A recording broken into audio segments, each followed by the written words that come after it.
Amateurs de livres et de découvertes, vous êtes au bon endroit. On va vous faire voyager aujourd'hui en compagnie de Patrice. Bonjour Patrice. Bonjour Bertrand. On part en Italie. Et on part italiano. Italiano. On va découvrir ensemble, Patrice, une autrice contemporaine. Elle est née en 1960 en Italie. Elle se nomme Rosa Mogliasso et elle a initialement œuvré dans le monde du théâtre. Décidément, on voit que les différentes branches culturelles ont vraiment des liaisons les uns avec les autres. Alors, ce roman, L'irrésistible appel de la vengeance, il a un sous-titre qui m'a accroché, c'est l'art d'écrire un polar. En fait, ce livre en contient plusieurs, parce que, à travers ce livre, l'autrice, elle nous entraîne dans l'écriture d'un polar, une très belle aventure. Alors, que j'explique un petit peu, il y a Amanda, qui est complètement has-been, qui est une autrice qui est has-been, complètement, qui a raté sa vie, et puis qui a écrit des romans, mais qui n'ont pas eu de succès.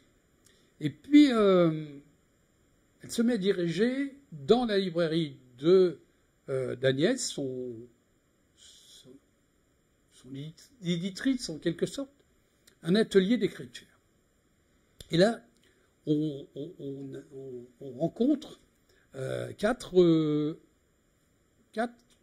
personnages, 4 ou 5 personnages, dont les principaux sont très marqués. Il y a Roger, qui est un beau mâle italien, Eugenio, qui est très amoureux et qui est un très très jeune écrivain. Il y a Ludovica, observatrice, qui n'a pas le droit de parler. Et on verra que Amanda, comment elle lui coupe le sifflet souvent. Elle est l'éditrice littéraire l'agent littéraire d'Amanda. Il y a Giovannini, un ancien qui vient seulement. Alors lui, il est spécial. Il vient chercher des idées, mais aucunement poursuivre les directives, écrire ce fameux roman noir. D'accord, c'est pas un club de lecture. Ah Ces 4 personnages se retrouvent ensemble pour écrire ensemble un roman noir. Il y a une 5e personne, c'est Vanessa, et celle-là, elle a le feu, et elle met le feu à tous. Et on verra enfin, si vous lisez le livre, vous verrez qu'elle met vraiment le feu. Et donc, toutes les semaines, ils se réunissent, et toutes les semaines, ils font une écriture à plusieurs mains, qui nous emmènera en croisière. Et donc, on suit 2 romans. L'écriture du roman et le roman écrit. Ah oui, d'accord. Donc, c'est assez surprenant, c'est un monde bizarre. C'est 2 livres à la fois, en fait. Moi, j'ai l'impression de lire 2 livres, en tous les cas. Parce qu'il y a le livre où on raconte chacun des personnages, sa réaction, etc. Et puis, il y a l'intrigue de ce qu'ils sont en train d'écrire, qui n'a rien à voir avec le roman par lui-même, enfin l'histoire du roman, et ça c'est très drôle. Chacun des personnages au départ doit écrire un chapitre qui nous fait découvrir dans chaque chapitre des personnages différents évidemment. Pas simple comme exercice, non. Ça. Hein. Non, parce que il faut à la fois écrire le livre. Moi c'est une prouesse technique pour cette fille, l'autrice Rosa.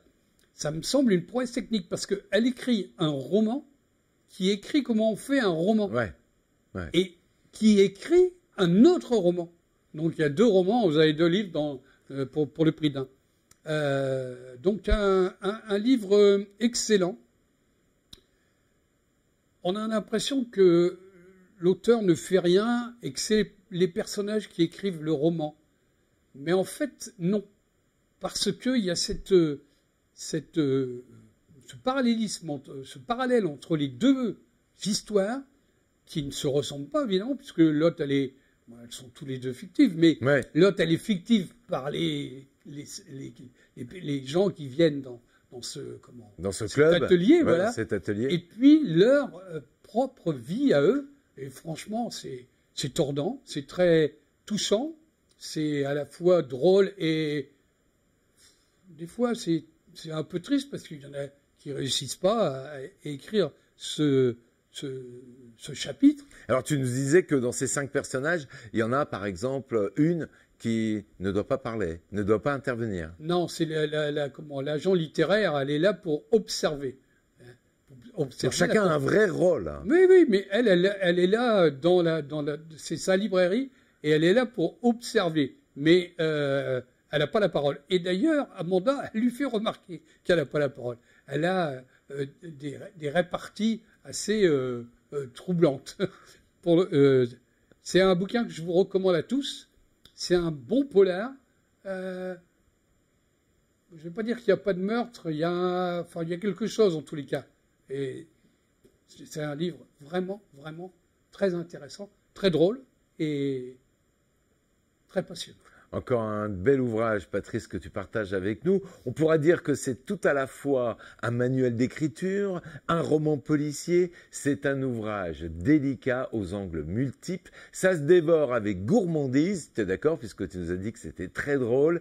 Les personnages sont finement brossés et on se laisse emporter par le flot de sa double narration. Et c'est ça qui est une des particularités de cet ouvrage. Merci beaucoup, Patrice. Merci, Bertrand.